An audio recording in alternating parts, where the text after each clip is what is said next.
Good afternoon, Year 6.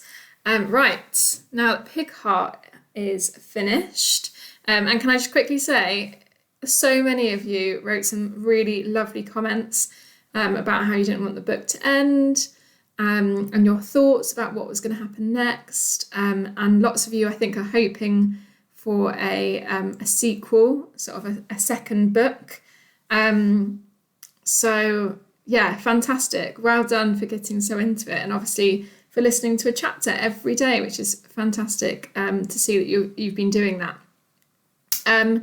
If you would like me to recommend any other books that Mallory Blackman has written, if you like sort of that style that she's written in, then please let me know, and I can give you some other books that are appropriate for you to read. Now, I was going to say we're going to start a new book, but we're not. We're going to carry on reading Floodland. So this is our second book that we hadn't quite got through. So we're going to see whether we can get through it by the end of lockdown. I think we will be able to. We did really well with Pig Heart Boy, didn't we? So remember, this is called Chapter 8, but it's not really, is it? Because the book is split into different sections. So just to have a little recap, we know Zoe at the moment is on Eel Island, and she has just spotted that there's sort of a secret passageway in the ruined cathedral that she's sort of staying in at the moment, and she wants to explore that a bit further. She has also just found out that there is evidence that her parents stopped off at this island and made a trade because she's realised that one of the girls that aren't very nice to her has got her mother's necklace on. So lots that has gone on, and obviously we haven't read this for a while, so hopefully you'll pick it back up as we start reading it. I'm going to stop whittering on now, and I'm going to start reading the book. Zoe got up from her bunk. Checking to see that no one was watching her, she went back to the corridor where she'd spoken to Munchkin that morning. It was darker than ever now, and she stumbled around for a long time. At last her eyes got used to the darkness, and she could pick out the shape of the walls beside her, but still she couldn't find what she was looking for. She tried feeling her way all along the walls, but found nothing. She gave up. Sliding down the wall, she sat on the floor and decided to stay there for a while. The noises from Doobie's room were almost inaudible here. That was something, at least. So remember, they just caught another person that's come over from another island, and they weren't being very nice to him in Doobie's room. She began to doze. Then, as if it was a dream, a line of light appeared in the darkness opposite her. She wondered if she had gone crazy as the beam of light grew in front of her eyes.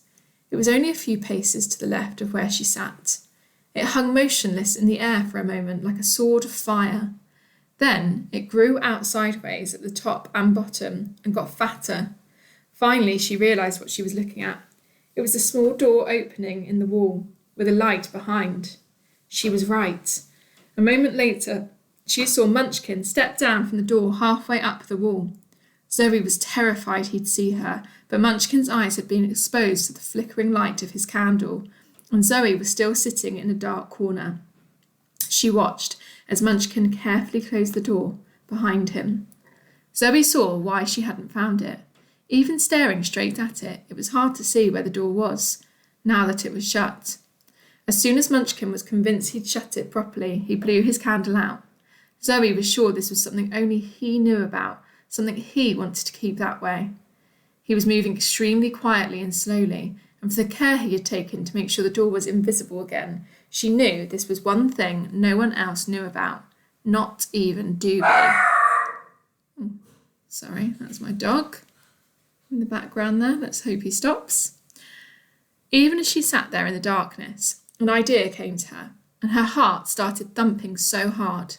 Zoe thought Munchkin would hear it. He was so close that Zoe could smell the reek of smoke from the extinguished candle. She held her breath, thinking he was still there. But when she heard his feet shuffle at the end of the corridor, she realised that he had quietly walked away. Zoe thought for a moment. She felt that there might be a chance of a bargain to be had. If she could find out why Munchkin's hideout was such a secret, she might be able to bargain with him, get him to tell her where Leica was being kept. In return, she wouldn't tell Doobie about Munchkin's hidey hole. But she couldn't do anything about it now. She didn't have a light. She'd have to come back when it was light, sometime when Munchkin was doing something else. She put her hand out against the wall and counted her footsteps to the end of the corridor. She had to know how to find the place again. The following morning, Doobie called everyone into the centre of the cathedral to make an announcement. He climbed into the pulpit. We can expect an attack, he said. The spy was very helpful. He tells us that the cats are planning an attack in a few days' time. We must be ready for it when it comes. I will be discussing preparations for our defences with Spat and Munchkin. When I have decided what we need to do, they will inform you of your jobs. That's all for now. Doobie, Munchkin and Spat went off into Doobie's room. Zoe looked around. She saw Sarah and Molly standing nearby. Sarah was talking loudly about Spat, making sure no one would forget he was her boyfriend, as if that were possible. Right, this might be the bit, I've just realised, where she sees her mother's pendant around one of the girls' necks, because we have read this bit. I just went back a little bit to recap. So sorry if I gave that away, but you have read it already.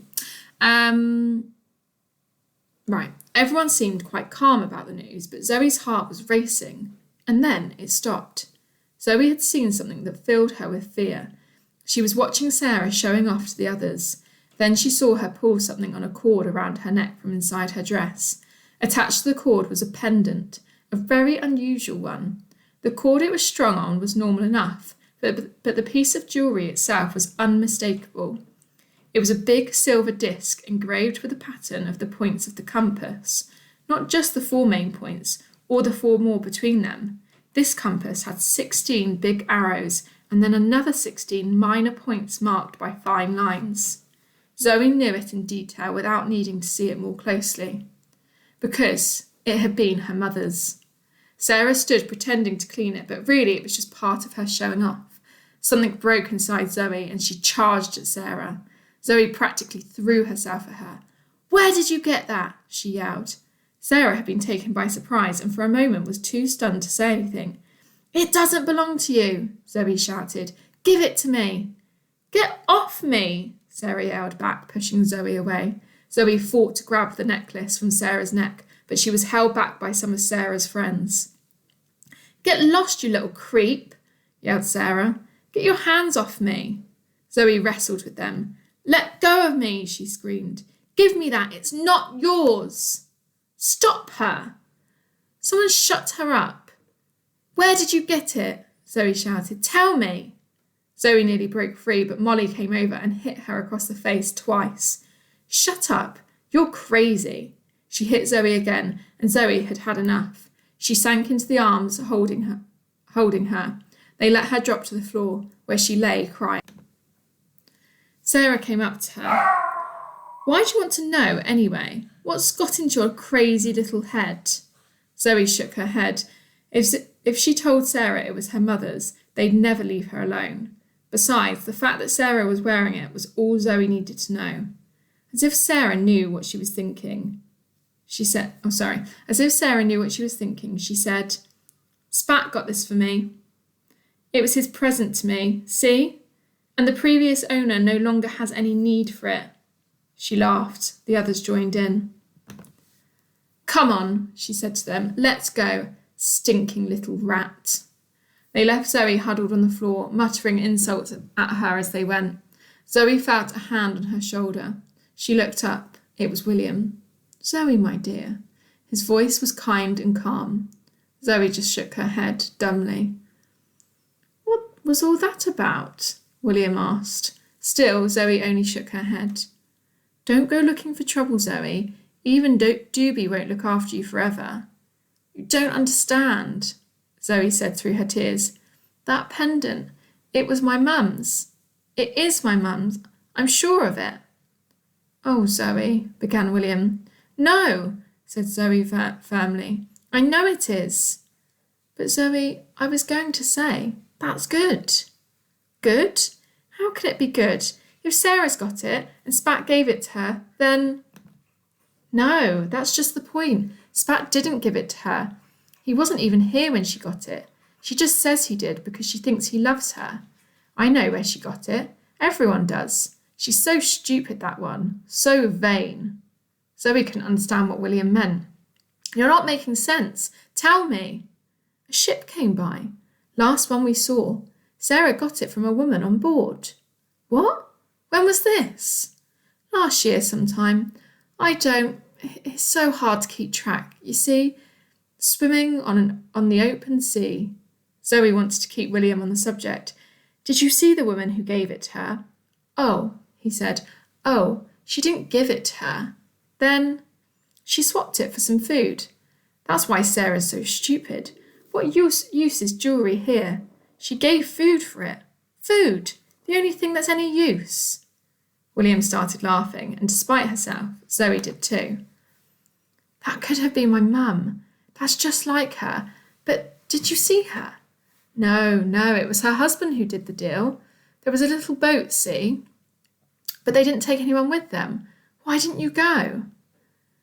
I think they'd sized us up pretty quickly. They said they were full, that they'd come back for us. Of course, they never did. That sounded right to Zoe. The captain hadn't even turned back for her. When he saw the bunch of savages on Eel's Island, he must have wanted to keep well away. But why did they stop at all? Asked Zoe. What? Why did they stop here at all? Why didn't they just keep clear and head on for the mainland? William shrugged. They said they needed food. There was none on board, and some of them were near to death from it. They didn't even land. A few of them just rowed close by in a boat. Some of us went down to the shore. Wait, was this before or after Doobie came? Oh, before. He'd never have let anyone swap food for jewellery. But why did she? Vain, see? They shouted across to us, Food! We'll pay you for it. Everyone told them to get lost. Take us with you and we'll bring some food, they said. Then the men in the boat said they were full, that they'd come back like I told you. They never did, of course. So what about Sarah? Ah, well, Sarah was different. She waded out to the boat with this great armful of food, and then she came back with that necklace thing. But didn't anyone try and stop her? No, said William. Like I said, this was before Doobie got here. There was no one with any brains at the beach, see? Those that were, you know, a bit simple. They just watched her do it. There was a real fight about it later, though. People tried to get it off her, but she kicked and screamed till they left her alone. But she said she made the men in the boat promise to come back for them all, when they weren't full. Never did. But then you know that, eh?